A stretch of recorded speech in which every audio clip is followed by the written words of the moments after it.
Repare bem, há uns anos atrás eu recebi um convite para poder ir pregar num evento de jovens. E logo que eu recebi aquele convite, na mesma hora, imediatamente, o Espírito Santo me direcionou sobre o que pregar naquela ocasião. Ele me mandou falar a respeito da viúva de Naim. Aí, meu irmão, manda quem pode, obedece quem tem juízo. Diante do direcionamento, eu fui estudar, né? A respeito do texto. Essa mulher já tinha enterrado o marido, claro, né? É viúva. E a narrativa bíblica sobre ela diz que quando Jesus foi encontrar com ela, ela estava a caminho do cemitério pela segunda vez. Agora, para poder sepultar o seu filho. O único filho que ela tinha. E a Bíblia diz que Jesus ressuscitou o menino. Aí eu comecei a pesquisar, analisar o texto, aprender sobre o contexto. E Deus foi conversando comigo. Espia só. Naquela época a sociedade funcionava debaixo de uma construção patriarcal muito rigorosa. As mulheres não tinham vez e nem tinham voz. As mulheres eram ensinadas que sem um homem elas não seriam ninguém. Elas cresciam debaixo da ideia de que dependiam do homem. Eu dependo do homem. Era isso que tinha dentro da cabeça das mulheres naquela época. Enquanto filhas elas pensavam, ai de mim se não fosse meu pai. Enquanto esposas pensavam, ai de mim se não fosse o meu marido. A coisa era tão extrema que quando acontecia de um marido falecer, a mulher era considerada de sorte se o marido falecido tivesse deixado pelo menos um filho do sexo masculino. Porque se tivesse deixado uma menina também, já não tinha a mesma relevância.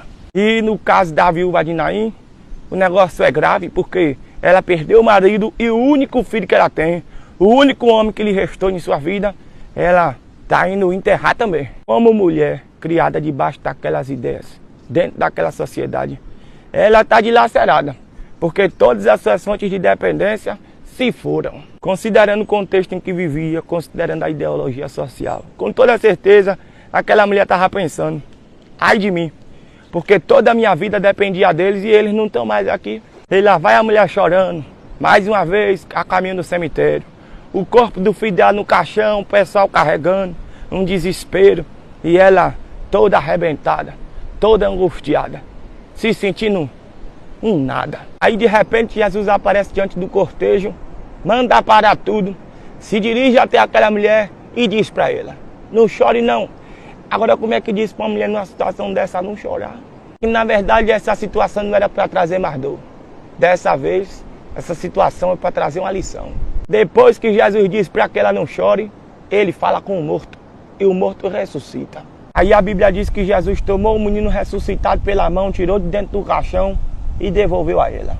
Repare bem, naquele dia, a graça de Deus desconstruiu uma ideia e construiu outra na mente e no coração daquela mulher. Antes ela pensava, ai de mim se não fosse meu pai, ai de mim se não fosse meu marido, ai de mim se não fosse meu filho, ai de mim se não fossem os homens na minha vida. Aí Jesus aparece se revelando de uma forma extraordinária, operando um milagre assustador. E agora eu vejo ela pensando, ai de mim se não fosse a presença de Jesus, ai de mim se não fosse a graça de Deus, se não fosse a misericórdia dele. Jesus chegou para poder organizar a mente daquela mulher e colocar um equívoco no chão. Nas entrelinhas do milagre eu vejo Jesus dizendo, epa, dos homens você precisa, mas é de mim que você depende. Precisar é diferente de depender. Não confunda as coisas não. Você precisa do seu marido, mas é de mim que você depende. Você precisa do seu filho, mas a sua fonte de dependência sou eu. Você precisa de amigos, mas se te rejeitarem, se te traírem, se te decepcionarem, você depende de mim. E eu sou seu amigo de todas as horas. Você não vai morrer por causa da ausência de alguém amado que partiu. Você não vai morrer de dor, nem de solidão.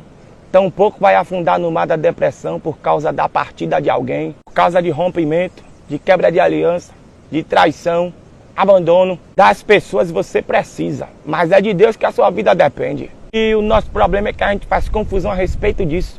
A gente se comporta como se a gente dependesse das coisas e das pessoas. Aí, quando alguma coisa ou alguém nos falta, tem gente que perde até o prazer de viver. A mulher de Jó é um exemplo dessa confusão que a gente faz. Quando ela perdeu coisas e pessoas, ela não aguentou, virou para Jó e disse, amaldiçoa teu Deus e morre. Porque na cabeça dela viver sem certas coisas e sem certas pessoas não valia a pena. Mas em contrapartida Jó disse, como fala uma louca mulher, tu falaste agora contra Jeová. Você aceitou o bem com prazer e o mal você não pode aceitar. no sair do ventre da minha mãe, no tornarei para lá. Bendito seja o nome do Senhor. Aí, ó, nas entrelinhas do que Jó diz, eu vejo ele dizendo: mulher, das coisas, das pessoas, a gente precisa, mas a nossa vida depende mesmo é de Deus. Agora deixa eu contar aqui um testemunho pessoal. Eu precisava fazer esse resumo da pregação daquele dia para poder você entender o testemunho na essência. Eu lia o texto, estudava o texto, refletia sobre o texto para poder falar no evento, né? E Jesus ia conversando comigo. É de mim que você depende. Ao perder coisas, ao perder pessoas, não se desestabilize ao ponto de perder toda a noção, todo o equilíbrio. Lembre e nunca se esqueça que eu sou a sua fonte de dependência. O Espírito de Deus me dizia: é isso que você vai pregar no evento. Aí, um dia antes de eu viajar para poder ir pregar, eu fui arrumar a minha mala, né? Peguei minhas vestes, uma beca de respeito para poder realçar minha elegância, que já me ocorre naturalmente, graças a Deus.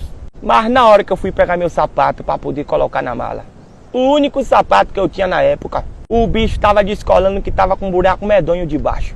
Eu colava e ele descolava. Eu colava e ele descolava.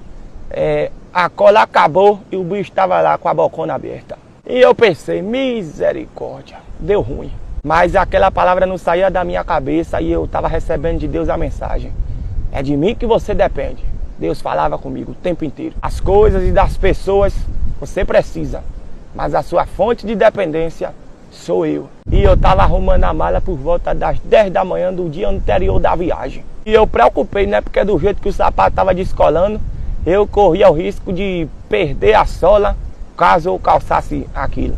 Passar vergonha, entendeu? Um pedaço do sapato ficar pelo chão mesmo. Eu não tinha dinheiro para poder comprar outro. O evento era importante. Eu pensei: vou passar vergonha. O que foi que eu fiz? Não tinha nada que eu pudesse fazer a não ser orar. Eu comecei a orar e eu pedi a Deus um sapato novo. E eu orava com o sapato na mão, como se estivesse mostrando para Deus assim: Senhor, olha para aqui, o tamanho do buraco que está nesse sapato, meu pai. Me dê outro, não deixe teu servo passar vergonha não. Eu pedi um sapato, pedi a Deus. E enquanto isso, eu seguia meditando no texto sagrado. A preocupação com o sapato que ia se rasgando não era maior do que o peso de glória da palavra que Deus estava me revelando para poder eu pregar lá no dia do evento. Eu ouvia o tempo inteiro o Espírito de Deus dizendo: é de mim que você depende. E vá dizer isso ao meu povo, vá dizer isso à minha igreja, porque tem muita gente equivocada. Aí, por volta das 10h30 da manhã, eu encerrei minha oração. Quando foi mais ou menos meio-dia, o celular tocou. Era uma irmã da igreja, uma mulher de oração. E ela disse assim: Breno, tem como você vir aqui em casa? Eu digo: é agora. Aí eu fui lá. Quando eu cheguei lá, ela começou a me dizer: ontem, quando eu estava orando, Deus me deu uma visão. Eu via você descalço e via um par de sapatos na sua frente. Aí ela seguiu dizendo, mas eu não entendi e deixei aquilo para lá. Só que eu estava aqui em casa hoje de manhã lavando os pratos e eu tive a visão de novo. Eu via você descalço e um par de sapato na sua frente. Aí eu perguntei a Deus o que era que aquilo queria dizer e Deus falou comigo: minha filha, meu filho está precisando de um sapato novo, compre e dê a ele. Minha gente, eu orei na sexta-feira e na quinta-feira, um dia antes de eu orar, um dia antes de eu me dar conta do sapato que estava se rasgando, Deus já estava cuidando da resposta de uma oração que eu ainda ia fazer. Aí eu me lembro dos Salmos, número 139, o verso 4. O salmista disse que antes que a palavra venha à nossa boca, Deus já sabe o que é que a gente vai dizer. Eu orei na sexta-feira, mas Deus já tinha falado com ela na quinta e sábado, no dia de eu viajar de manhã cedo, eu estava colocando um sapato novo dentro da mala para poder chegar elegante no evento, não passar vergonha.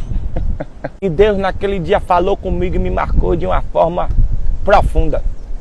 Acima de tudo aquilo quanto eu preciso, está o Deus de quem eu dependo. Pode até nos faltar em alguns momentos aquilo que a gente precisa, mas o Deus do qual dependemos sempre cuidará de nós.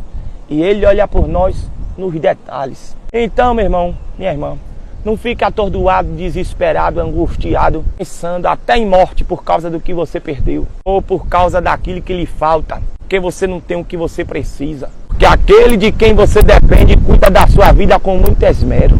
E eu queria deixar esse testemunho registrado aqui. Obrigado pela atenção, o prazer acabou. Deus abençoe e ilumine. Malhemos a palavra e voltemos para casa. Oh, graças a Deus, caminhadazinha boa.